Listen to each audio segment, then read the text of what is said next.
Hello and welcome to episode 112 of High Tales of History, a history podcast where two sisters get high and take you on a hazy trip through history. I'm Laurel.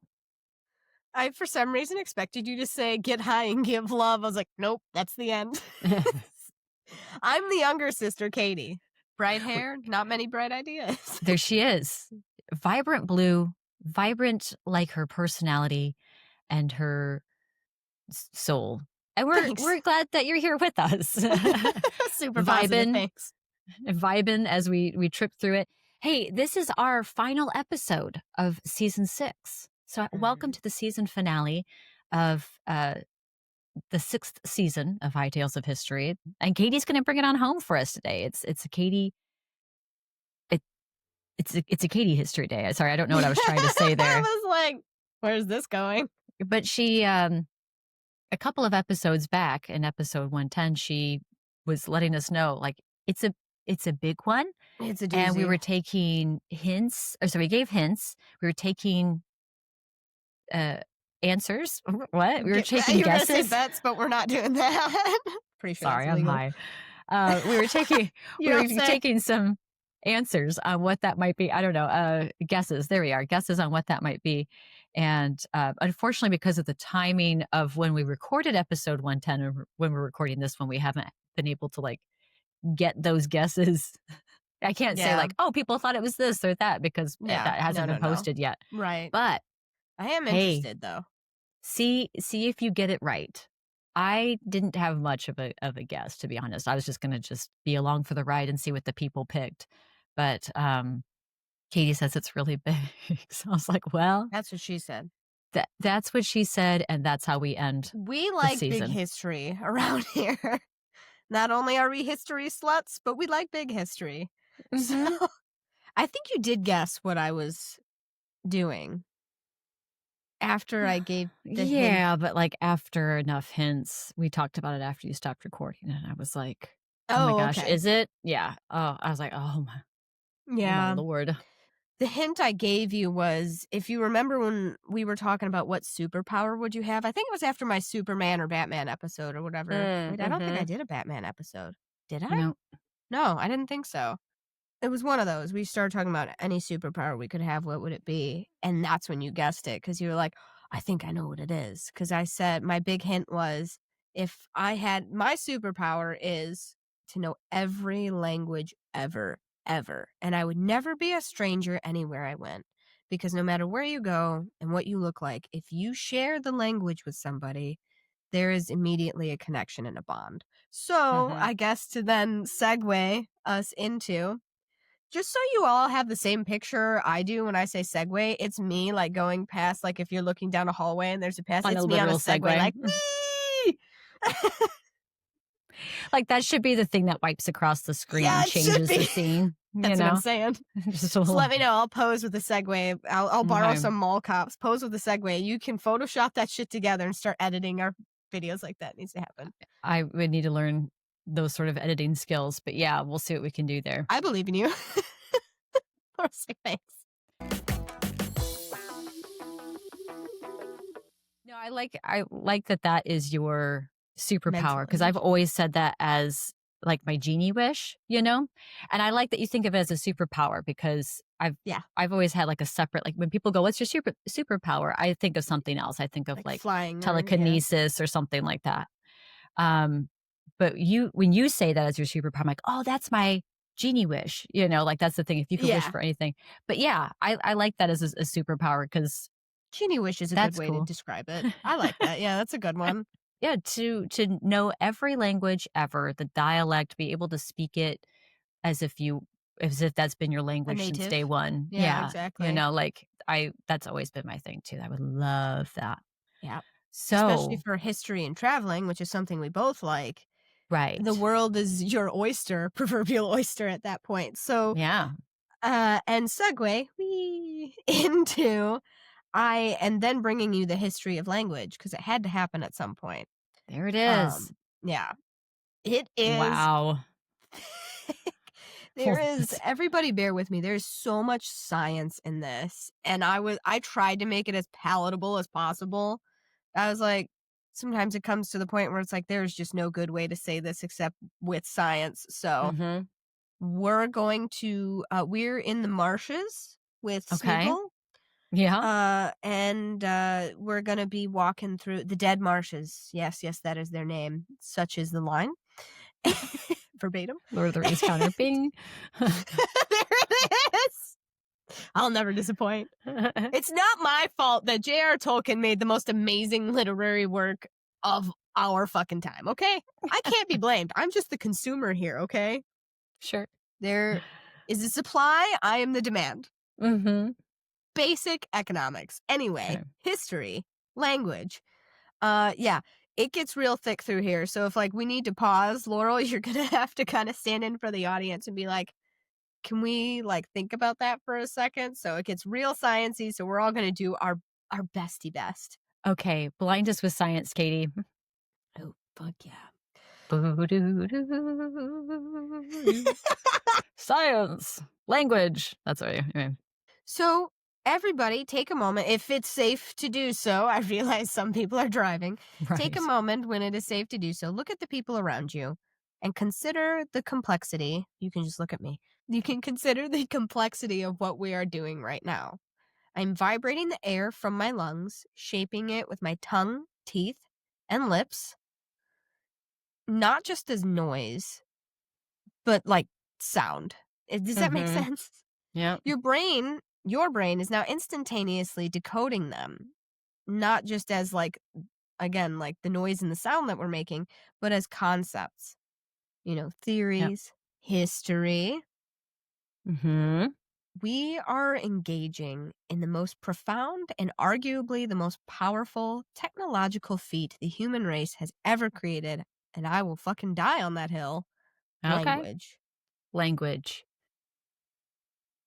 I mean, feel free to tell me I'm... love silence. Science. I love silence. I love science. I like it with or without the L. The sound of silence. Yes. I understand. Yeah. No, I love some science in general. I love like really big science concepts like this. I think it's amazing because, when you break it down like that, it's like, whoo, wow, cool. We would not even be the race we are today without it. Mm-hmm. Like, think about that. Yeah, it was actually, what's really funny is I had brought this topic up to a friend of mine in India because we were just like chatting about it. Like, it was just one of those moments where I was like having a high idea.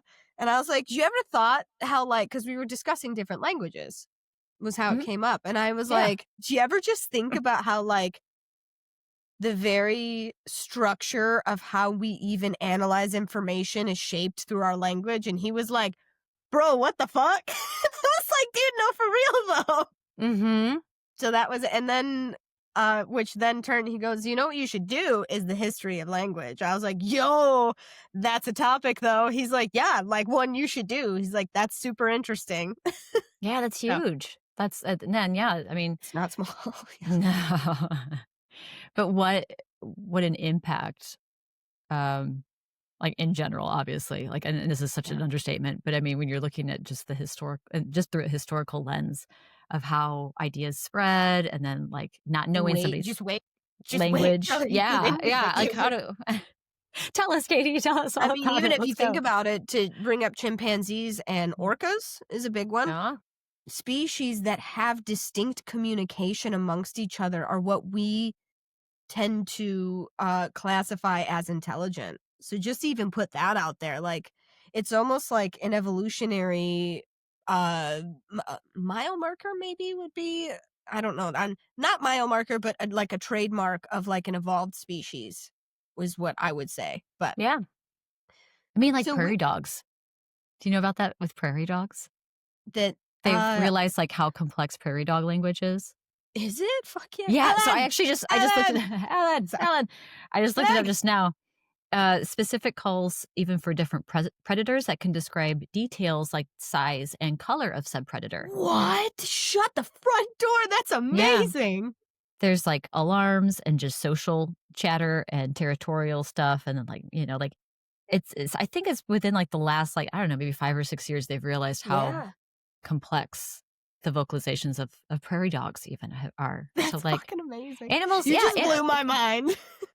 I just had to share that because in my head I just thought of the little prairie dog like Ellen up and like shouting and being like, "Hey, Steve, Hawk, right? Steve! Hawk, 2:00. Like, get your asses in here. It's huge. It's circling. Let's go. Kind of thing. Death from the skies. Come on underground, everybody. Right? They're so cute. I mean, well, right there should tell you that species is probably more evolved than we even realize then. I think that was like when I first saw the article about that, that was the impression I got was the, animal scientists or the behavioral scientists of animals there. Yeah. Whatever that official name is called. They were like, oh, wow, like we knew that they had a system of communication because we could watch them chirping at each other. Talk to each other, yeah. But we realize now that there's certain like chirps and pitches there was language and they could actually describe detail. I think that was the thing. Well, you're about to find out why that's a big fucking deal. Let me tell you why, because I bet even you don't get it. Okay, so tell us. We're going on an adventure. I actually wrote journey, but scratch that. Okay. We're going on an adventure. Mm-hmm. This adventure / journey stretches back millions of years, not to the dinosaurs. Calm down. I'll keep it to myself. But if you ever want to comment what your favorite dinosaur is, do not hesitate ever at all. Anyway, millions of years back into the African savanna, forward into the deepest recesses of the human mind. I get so dramatic and then I giggle at myself. Mm-hmm. I'm like, you're just so extra. We are exploring the history of language, not just as a tool for communication, but as a force that has sculpted our very species. Yes? Mm-hmm. It changes how we think, how we organize and categorize the world, and what it means to be human. The history of language is the researchers already did this when they would go over it, but I will also further do that, use their organization to build this. We break a lot of things down and go over it because it's just such a vast topic. So generally, the history of language is divided into two, as they say, vast but interconnected questions. First one being the theology. I wrote it out phonetically, but I still had to think about it. When and how did language first emerge from the grunts and calls of our ancestors? And again, that's theology. Like P-H-E, or is it just an F? P-H-Y. But when I looked it up, it phonetically spelled it out F-H-I-A, like theology. Theology? Okay. Yeah, that's what Google said. So if Google's wrong, hang your shit at Google, not at me. It's not my fault if Google's chat and can't figure it out.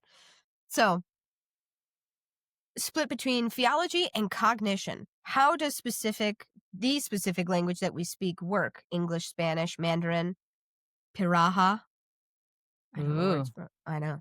How does it shape our individual realities? And that part was super interesting. That took me a second. Like I had to sit there and like really think about it as I'm writing it out. So we're going to explore this together. We're getting on I feel like a little bit of a Magic School Bus moment. We're going to traverse. What I felt like too. I feel like Miss Frizzle on the school bus. Go, Katie, in your little star dress. Get us on there. Get us on that Magic School bus. I would look adorable in a little star sundress. Sorry, would. Hold on. Let me just. You really would. We are going to traverse the evolutionary timeline. That's why it's 11 pages. Examining the theories of scholars like Daniel Everett and Derek Bickerton. So they have differing theories.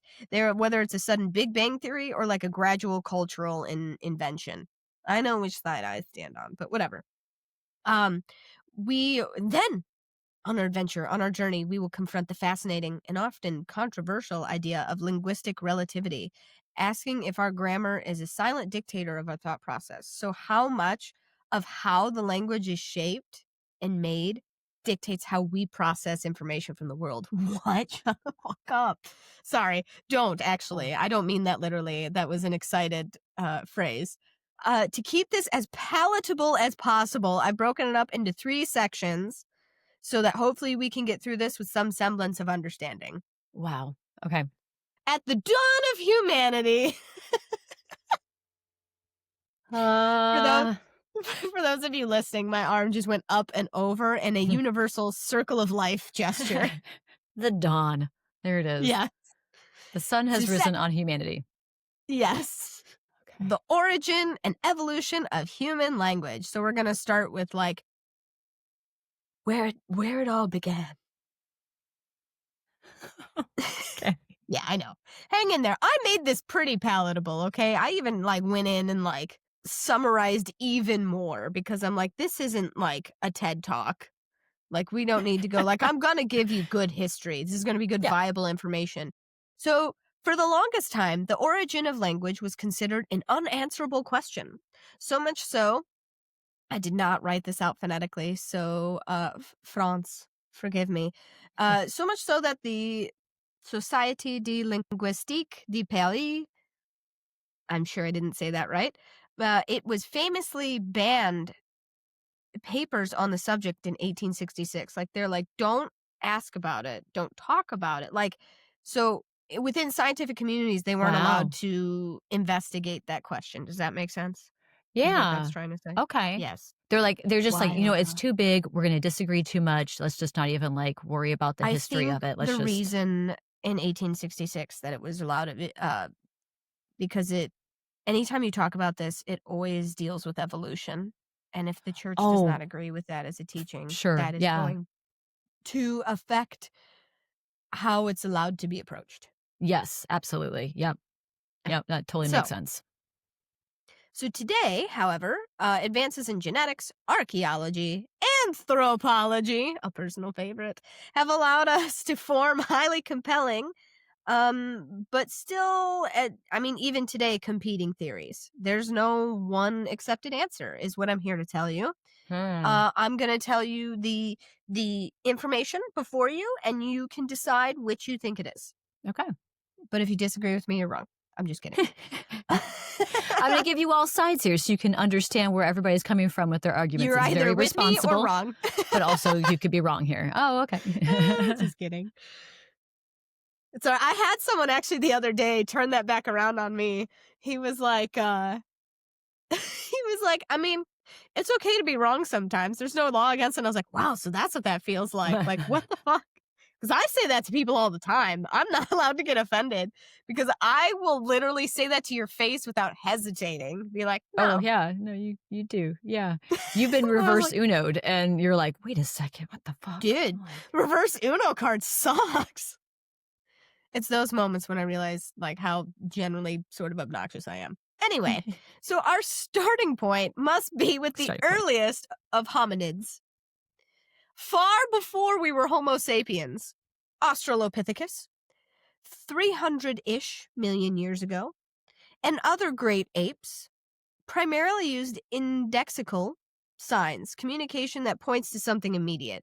So a snarl indicates aggression. A warning cry points to danger right now. The system is immediate and context bound. It's funny because like you said indexical, which now after the fact of you explaining it makes so much more sense. But for a second, like my brain was like literally thinking index finger and it was like pointing like that. Me too, dude. When I first read it, I was like the index finger? I'm going to index this item? The more immediate thing. Yeah, I did the same thing. That's so funny you'd say that. And then you're talking about like really early human, right? Or like hominids. Late hominids. Okay, yeah. So the first I was like, oh yeah, that stand doesn't... up on their back feet. Yeah. To be like bipedal apes. Would be a good way to tell you that. The first major leap, according to many scholars, I'm going to put those qualifiers in there, was the development of proto-language. The linguist Derek Bickerton suggests that proto-language, a system of simple symbols, words, strung together without complex syntax, right, may have emerged, we'll break it down, just hang in there, may have emerged from Homo erectus, that's my favorite one, approximately 1.8 million years ago. Imagine a communication system like a pigeon, lion, water, yesterday.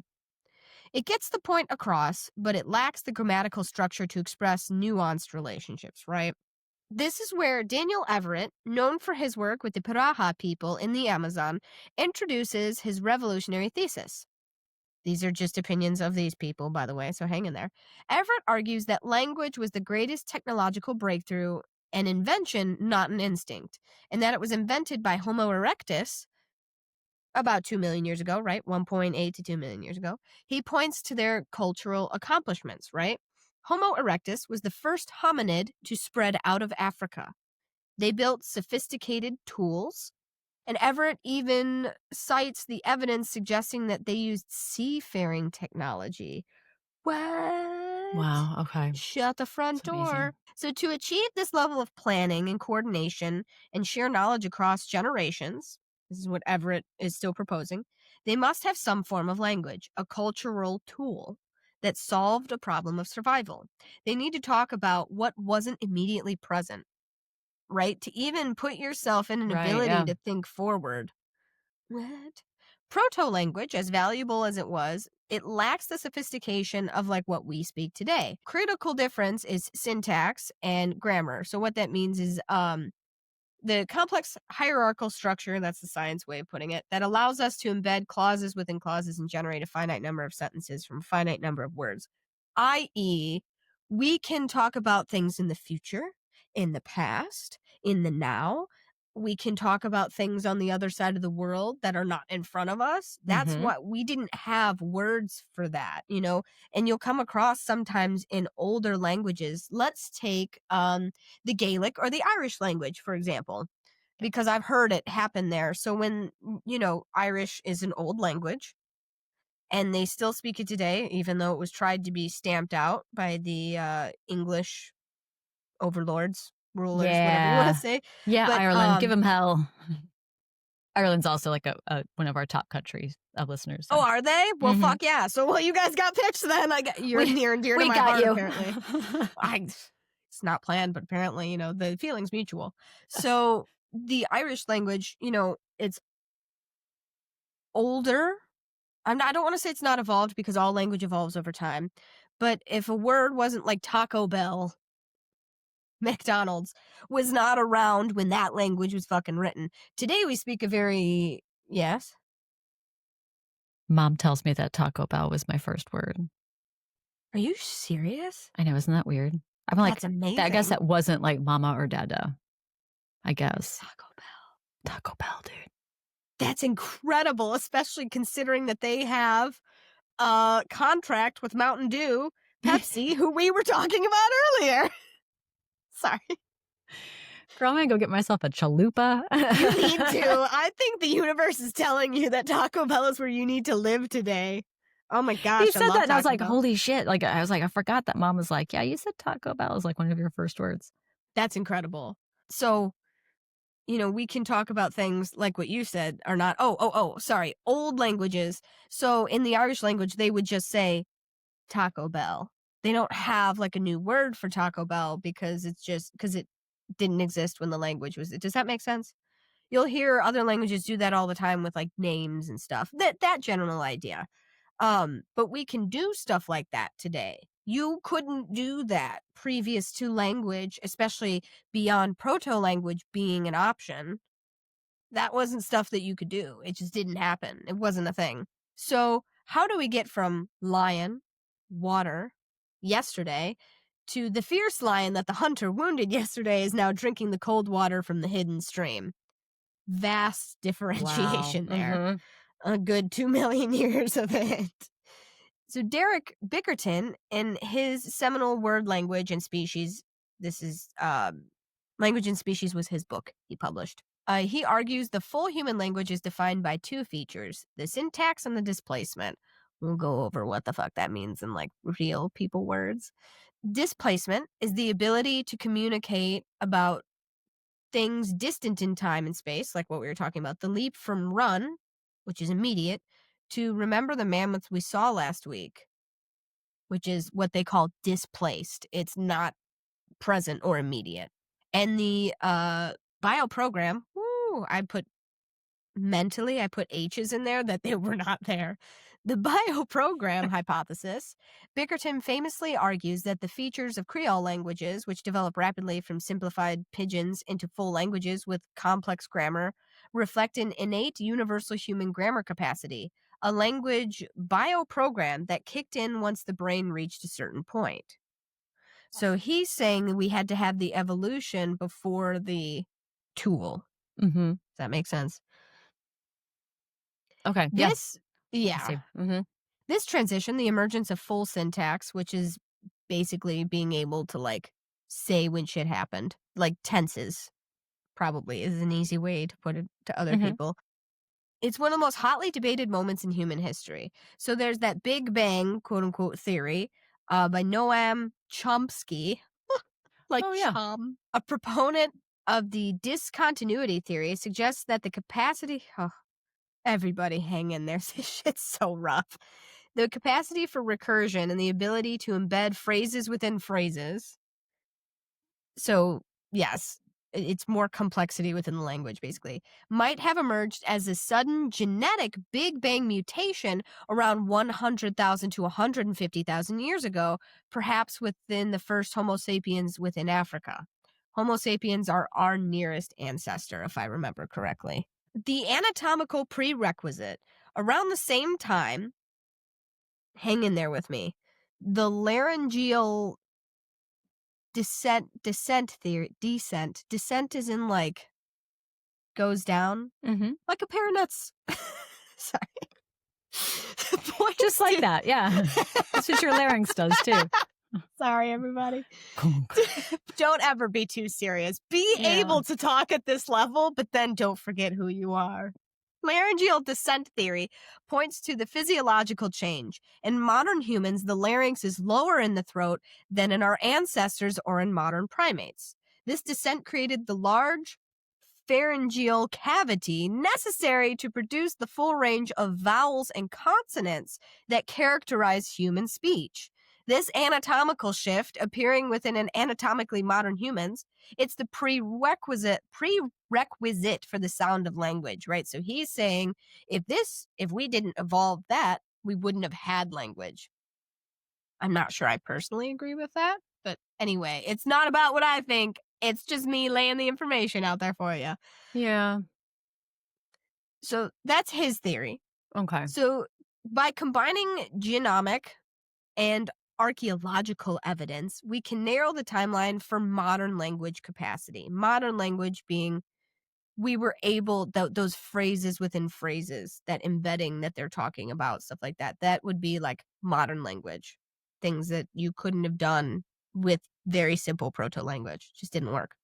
So 135,000 years ago, a new analysis of genomic evidence tracking the geographic divergence of early Homo sapien populations suggests that our unique language capacity was present and universal across all modern human groups by this time. 100,000 years ago, the archaeological record shows a widespread appearance of symbolic activity, the use of ochre, which is like a dye. Are you familiar? Yeah. Meaningful markings on objects and organized planning, right? So to make that painting, they have to be aware that they can like tell a story. So there had to be some form of language within that brain to be able to take this and describe this with pictures. Yes, it's easy. Like, it's important to notice that for what it is, though. Like, you're still attempting to use a form of language by doing that. Like, if you sat down with your dog or your cat and you were like, all right, make pictures for me to explain what you mean, they couldn't do it. They don't know what you're asking. Like, they don't get that. Like, they're not, their brains are not capable of that. Smooth like a lemon. Need more wrinkles. For once, wrinkles is a good thing. Yeah. So this moment when language is likely entered into widespread social use, acting as a catalyst for what we call behavioral modernity. I don't know why I struggled with this. Modernity. Modernity. Thank there we you. Go. Sounds like some weird. Because it's weirder than what it's said. Weirder than what you think it should be. Yes. Yeah. Dude, I struggled with it so hard. I even tried to write it out phonetically, and it didn't do one bit of good for me. So, whether language was a gradual tool invented by the Homo erectus or a sudden synaptical mutation of the human sapiens, dumbass, Homo sapiens, the result is undeniable. Language became the defining characteristic of our species. The story does not end with its origin, of course. Once language existed, it began to shape us, leading to our next major question: does the language you speak change the way you think? Oh. Origin and theories for how it possibly developed. We're on to section 2, which is the influence of language on cognition. We turn now to the question that has captivated philosophers, anthropologists, and linguists alike for over a century: linguistic relativity. The idea, most famously associated with Sapir-Whorf hypothesis, the Sapir-Whorf hypothesis. It's simple yet profound. Oh. The particular language we speak influences the way we think about the world. It's just a hypothesis. We don't have to agree with it. So it's not a single unified theory. There is a spectrum, and it is traditionally divided into 2 forms. The first being the strong form, which is linguistic determinism. This is the radical claim that language determines or limits our thoughts. If your language lacks a word for a concept, like what we were talking about earlier, you would be incapable of perceiving or thinking about that concept.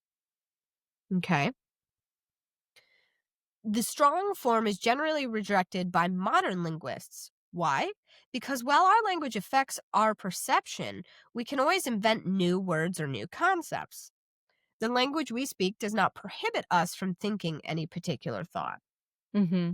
You merely have to go beyond that. And it doesn't seem to be. That's why I brought that, watch all the Irish people are going to email and be like, we have a word for Taco Bell. Be like, well, I did not know that. Look at that. The language evolves before your very eyes. Well, it's Taco Bell, right? But yeah, probably. I mean, but an example being sometimes you'll see this word here, given word is the Japanese word for the feeling when blah blah blah blah blah blah. It's a very specific concept or feeling. Yes, and we might Germany not have has a word like that for how you feel at Oktoberfest. That, excuse me, it so the word that they have for how it's the feeling you get when you are at Oktoberfest or at, maybe it was Carnival, but the warmth and the camaraderie and the joy and the relaxation and all of that encompassed into one idea. Mm-hmm.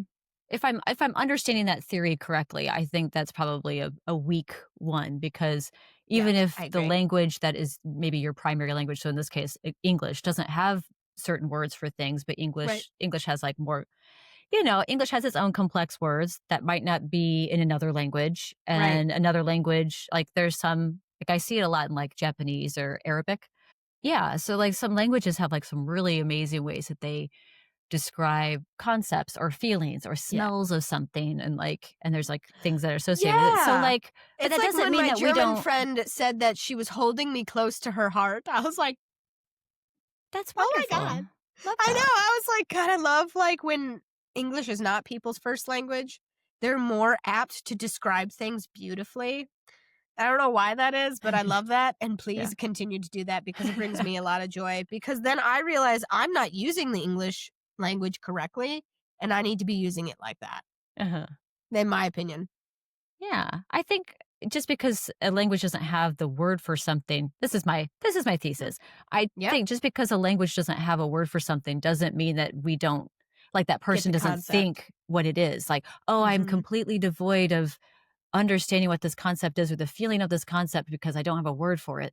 It's which is why it's generally rejected by the modern linguists, right? Okay. They're like, no, that's not true. That's the linguistic determinism, right? Okay. So then we have the weak form, which is linguistic relativity. I agree with you, Laurel. You came to the same conclusions I did doing this. I'm like, well, that's a load of fucking shit. Yeah, that doesn't feel right to me. Yeah.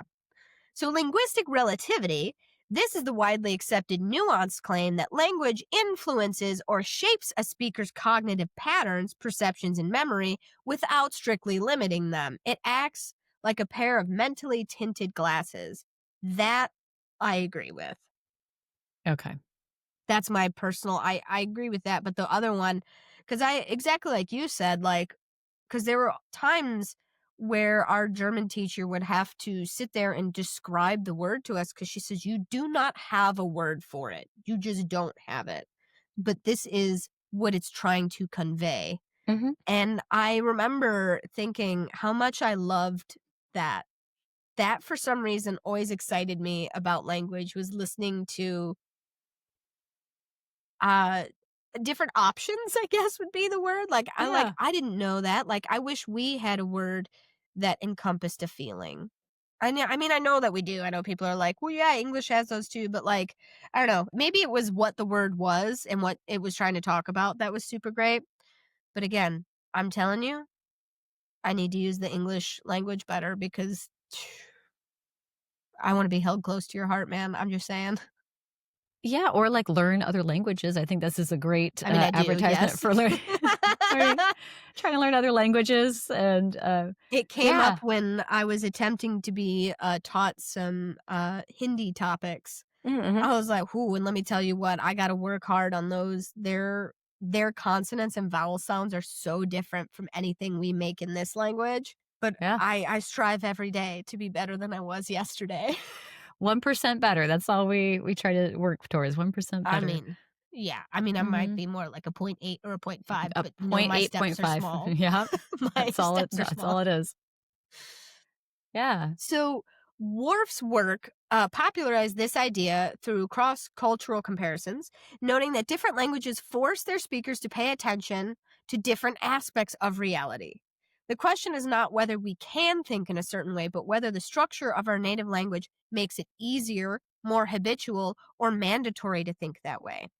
The influence generally falls into three key domains: color, time, and grammar. So, these are some examples of evidence supporting the weak form of relativity, right? That second concept we were talking, we're kind of delving into that. So we're going to go into the color perception. A classic area of study, imagine two cultures. One has a single word for blue and green, blue green, and another has two distinct words. Studies have shown that speakers whose language separates the blue and green are faster and more accurate at distinguishing between certain shades of blue and green, especially in laboratory tests. Their lexicon helps them create sharper cognitive boundaries. Yeah, that totally makes sense because then you have a as you said, defined boundary, like, you have a specific definition of what blue looks like and what green looks like, so that makes Yes. sense. Okay. Yeah. I found this a lot with where language and your thought changes, and you can cut this part out if you want, but um when shifting from like a Christianity sense of religion to another, you perceive the world very differently. And I thought that was interesting because in my opinion, the religion, it shapes the language used. Does that make sense? Like the concepts and ideas, yes, but it shapes the language used. And Mhm. it like the shift in thinking I thought was so fascinating. Like I just think that's really interesting, and like if we paid closer attention to stuff like that. Yeah. No, I actually thought I've had that thought in the back of my head that I bet race and Mhm. religion are actually some shapers of language or how people are thinking about. Well, in language made Mhm. shapes how we experience race and religion. Mhm. You know what I mean? Like fascinating. Like what a Yeah. thought, what a concept. Like I wish we as And, like, people could all racism, I step. should say. Religion Yeah. and racism, yeah, is Well, kind of the I mean, even the way mhm. race is experienced, I mean, is Mhm. shaped by the language too, which can lead to racism, yet racism being a symptom or a byproduct of that, but it still informs how you feel about it. You know what I mean? Mhm. I Yeah. mean, I think It's interesting. it affects how you perceive it. Let me I understand what put you're it there. saying, yeah. Yes. Yeah. Mhm. But thank you Well, for you got to be clarifying. really specific with this. That's good. You do have to split the hairs on this one. No, that was yeah, I was like, I understand where you're going, What but you yeah, meant, good but yes, clarification, yeah. reword it. Yes. Yeah, that's been something that was in the back of my mind, like, I was wondering, like, as certain, like, markers and, of course, I'm only looking through that English lens, but, like, Right. certain markers of, like, how as th like, the rise of Christianity and how that shaped, and then I was, like, wondering, Hmm. like, later down the road and, like, with as, like, racism and race and, like, differentiation of, like, peoples, as, like, more peoples around the world were meeting and European stuff. languages versus Yeah, I was just like, I Mhm. wonder like these like certain little markers over time that like Or how flagged. maybe the language was evolved in a certain way to then influence it. It can go the other way, in my opinion. Yeah. Because once you reach linguistics was a thing in like the 1800s, obviously, you know. So, because they were banning that in 1866, you know, and all that stuff. Right. And then So like if, colonialism and imperialism and how that shapes but what you could language is very being spoke. easily, but you could very easily use language to influence how someone would think. Yeah. Another idea. Keep it right on going, Dude, Katie. Thank you for that little it's a aside. deep ass, it's a deep ass topic, dude. I know, that's why when I sat down to do this, I was like, oh my word, what have I Yeah. done? Big ideas. Great For a big stoner ideas. history podcast. Yeah, for real. I mean, We got the big ideas, bro. Dude, you wanna I sit just down take and talk language, history dude? very, Come on. very seriously. I do. Yeah. And like, yes, I know that we're a couple of just because I use cannabis doesn't mean I can't be clever, and it doesn't mean that what I have to say is any less important because I'm Amen, still sister. a well-studied Mm-hmm. human being, and even roasted as fuck, I can fucking spit some language out, let me tell you. Let me actually tell you more about it. So Tell us more.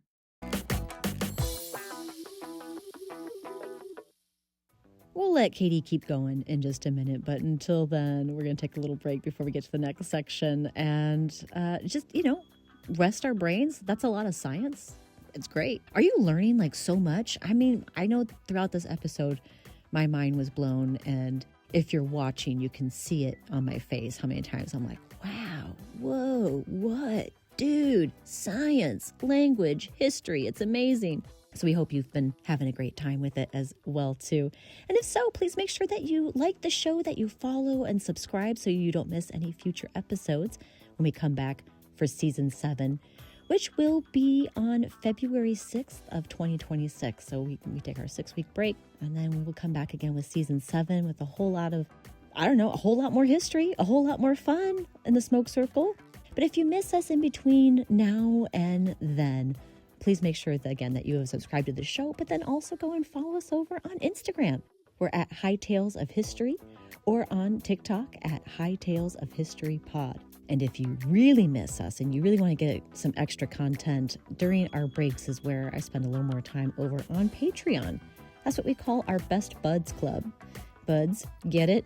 And over there we have our half-baked mini episodes and our historical movie nights and some cooking videos that we've done. So that is patreon.com/High Tales of History.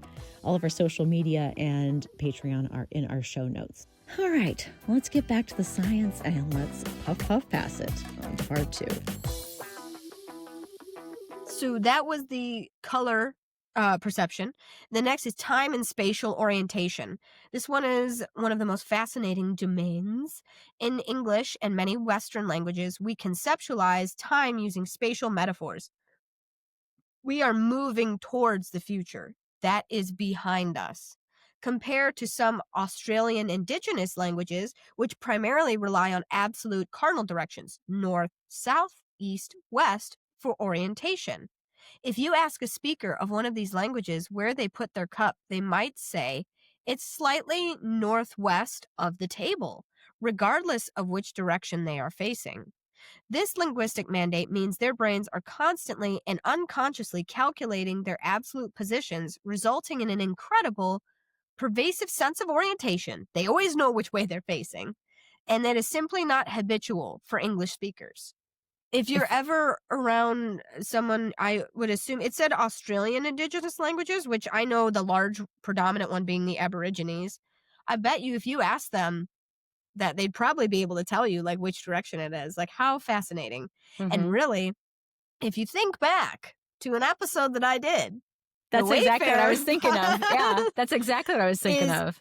they were, well, some of the people from there also were they got the Austronesian people. Many people commonly refer to them as the Polynesians. I prefer to use the all-encompassing term, the Austronesian, the people who moved across the Pacific. Ring of Fire, baby. That episode is Put it in the show notes. it's a belter, dude. It's good. Mhm. But it makes sense because they were voyagers. They always know which direction they're going, and it makes so much. Their language makes so much sense with what they did. Like that's what I thought too. I'm so glad you drew that same connection because I was like, oh, fuck yeah. Mm-hmm. So that is time and spatial orientation, and the third being gender and agency grammar. This evidence directly relates to how grammatical structures influence perception. Many languages assign grammatical gender, masculine or feminine, to inanimate objects. In one study, English, German, and Spanish speakers were asked to describe some objects such as a key. In German, key. Don't fail yourself now, Katie. Frau is listening. Der Schlüssel? Schlüssel? I think I nailed it. The key, der Schlüssel, der is masculine. Der, die, das. So there's masculine, feminine, and neuter. The German, but they describe it as a masculine object. In Spanish, it's feminine. La, llave? The double L is going to be a Y sound. Yep. It's a Y, yeah, but how do you say the rest of it? I got the Llaves. Y. Oh, that's key? La llave? Llave? It's L-L-A-V-A. Llave. Llave or llaves, yeah. Mm-hmm. Okay. Key or keys, yeah. Okay, so but it is feminine as opposed to der Schlüssel. Okay. Schlüssel. Yeah, no, I nailed that. I fucking got this. Let's say good job. They are assigned different genders to them, which is interesting. A lot of languages are super gendered. So when asked to describe it, German speakers tended to use masculine adjectives: hard, heavy, strong. Spanish speakers used feminine adjectives: intricate, golden, lovely. The language's grammatical label, the gender, was silently cueing them to attribute certain human-like characteristics to inanimate objects. Right? So action and intent. Consider how different languages describe accidents. In English, we say, John broke the vase. The grammar emphasizes the actor, they call him in this bit, John, and his agency, right? In a language like Spanish, you are more likely to hear something closer to the vase broke itself, or the vase was broken, removing John as the main subject position. They would still refer to it having happened like to John. I don't want to sit there and say that they wouldn't at all, but their language is structured differently, and that's the point of this here. These subtle differences have been shown to influence memory and even testimony, legal testimony. Speakers of agent-heavy languages, such as English, are more likely to recall who was responsible for the accident, whereas speakers of event-heavy languages, such as Spanish, will recall the outcome in greater detail. Wow. Wow. Okay. Yeah. Wow. Mm-hmm. That's really interesting. I mean, it makes sense. Once somebody says it, you're like, oh, okay. Like I totally understand why that would happen or how that happens or like naturally like the course that takes. That's really interesting. Yeah. So this is, keep in mind, we're still, because I know we've gotten pretty deep in their champions, but here's the deal is, we are still in the section of how language affects cognition. So that's where we're at. So we're still exploring that concept. And we're going to wrap that up and move into the next one. So the consensus today is clear. Language does not cage our thoughts, but it certainly habituates them, right? You get into a certain way of thinking. That's what that phrase actually is talking about. It creates cognitive pathways, nudging us to notice certain things like gender, time markers, or agency, and then to ignore others. Language is a lens through which we view the world, and every lens is different. Just let that sink in. Yeah. So language, culture, and species uniqueness. The contrast with animal communication. So to truly appreciate the human language, we must place it in contrast with the communication systems of other species. I touched on this early.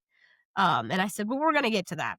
So the animal communication systems, or they call them the ACSs, which is fucking stupid. I'm not shortening it because I won't know what we're talking about. So whether it's chimpanzees, I don't know why I included it in there, but I fucking did. The chimpanzee's gestural sign, a bee's dance or a bird's song. Did you know that bees dance to tell each other where to find flowers? Yeah, I love fuck it. yeah. Good. Yeah, it's They're adorable. like, those flowers over there, they're really great. Lots of pollen. Go get it. Yeah, actually, just like that. Yeah. So whether it's the chimpanzee's gestural sign, a bee's dance, or a bird's song, they are, one, context bound.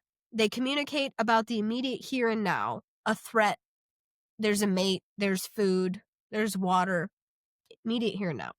They are context bound and they are finite. They have a limited number of calls or signs. A dog can convey hunger, excitement, fear, but it cannot discuss the abstract concept of justice. So it's a little bit beyond the doggy reasoning. Yeah. So human language, Bickerton, there he is again, argues, is fundamentally different because of displacement and, man, I hate it when they just make words up just to piss me off. Generativity, displacement, and generativity. Nice. So, generativity, because I finally have it right now, so I'm going to go with that. You can combine a finite number of words and rules, which are grammar is the rules, to produce a potentially infinite number of novel sentences. Standalone, right? Own concept, own idea. Every time you construct a sentence that has never been uttered before, you are demonstrating this infinite power. So, cultural transmission, as the MIT research notes, human language is not simply passed down genetically, it is passed down culturally. You're not born knowing how to talk. It doesn't work like that. We are born with certain body language, though. That's important to note. I don't think a lot of people know it because through the cultural exposure and influence, you kind of like that dies down a little bit. But there are some cultures that have that, they have like little nuances and stuff. Like when you tip your head in, that means something. I remember my friend in India had sent me like each head tip each way means something different. I was like, what? That's amazing. I did not know that. We don't do that though in our language. That's true. You know?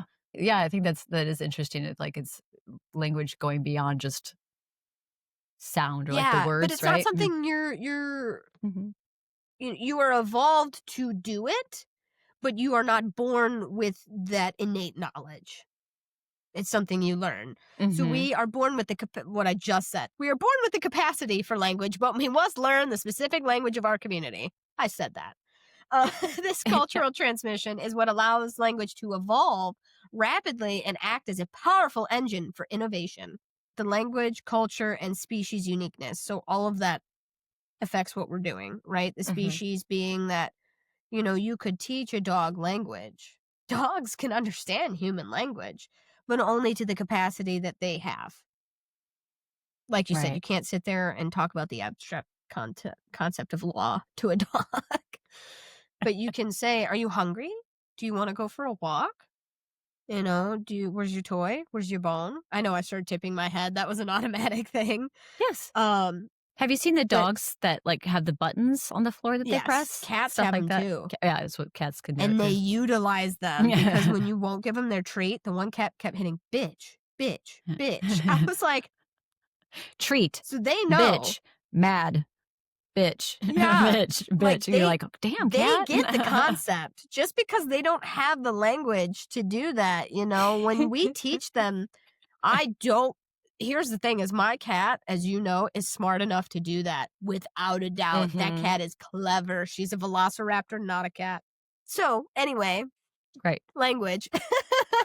So language is a defining human trait. It ultimately, the history of language is the history of the human species, which is why when orcas learn to walk, they are going to take over the world. So language. You laugh now, champion, but they breathe are air. terrifying if they were to get on land. Holy shit. Yeah. They already ram boats now, you know that, right? And how they were talking about taking those orcas that are like stranded in France, and they're talking about just releasing them. So Keiko was the Free Willy whale. He lasted only about a year and was unable to integrate, wasn't able to do it, and he passed. I know, it's very sad. So don't take him out of the wild. But they were talking about just releasing them because basically it's going to come down to the French government. Those of you who are interested or care, there are ways to just look for the abandoned orcas in marinas. So France they outlawed the shows within France, which is great. Yeah.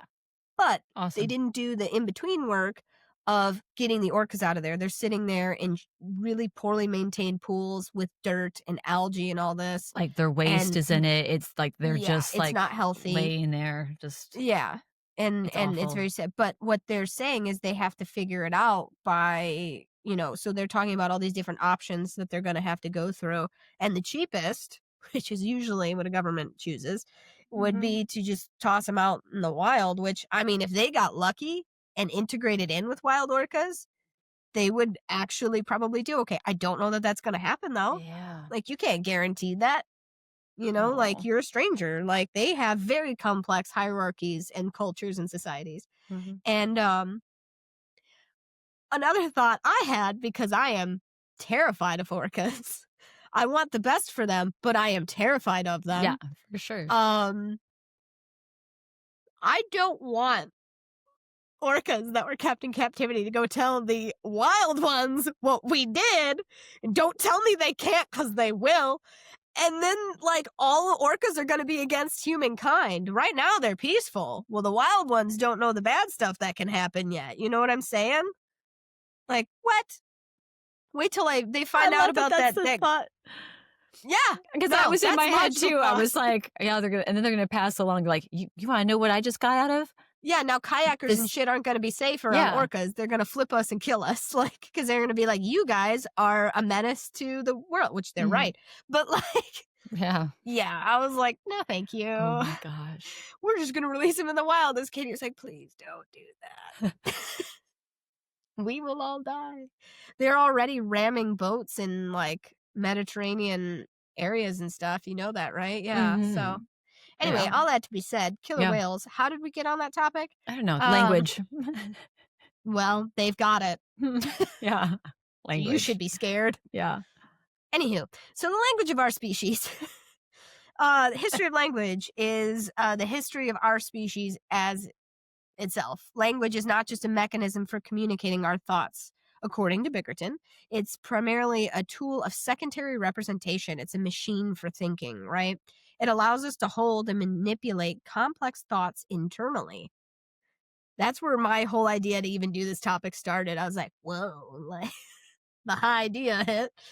Outside of the immediate context, right? Internally, you can just like think about, wow, I would really like to make pie tomorrow or whatever. You know what I mean? Like that's something you can do because of what language has afforded you. I mean, even those of you who've raised children, think about how their world changed when language became a part of it. That's an interesting thing for people to see as well. Yeah. Yeah. Very interesting. So you're watching like the evolution of the species before your eyes. Just kind of fascinating. It's the internal processing power that enables us to master the world, right? I don't know, like when my cat is sitting and like staring out the window, I'm not sure how much is knocking around in there.